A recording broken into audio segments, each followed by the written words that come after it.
The Civil War started in 1861. Kentucky remained officially neutral, but many young men joined the war on both sides. There were many families, with some members joining the Union and others fighting for the Confederacy. When a Southern general tried unsuccessfully to take Kentucky, the state legislature asked the North for help and essentially became a Union state. David Osborn was born in Scott County, Kentucky in 1841.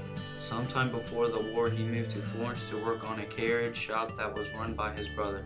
When the war started, he enlisted in the 2nd Kentucky Regiment, otherwise known as the Orphan Brigade. The name comes from a story told by historian Ed Porter Thompson about the regiment's commander, General John C. Breckinridge. After they suffered heavy casualties at the Battle of Stones River, the general rode among the bodies and cried, "My poor orphans," describing the fallen soldiers from Kentucky. Men of the Orphan Brigade suffered from a lack of sufficient weapons during the war. They were given old smoothbore muskets or hunting rifles. Some men had no firearms at all, and if a soldier supplied his own gun, he was given a bounty. Osborn fought and was wounded at the Battle of Fort Donelson.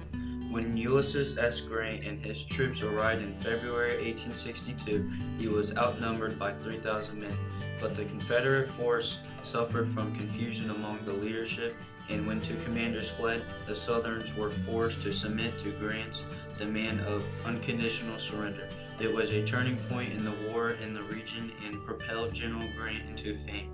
Osborn received a leg wound at Fort Donelson that bothered him for the rest of his life.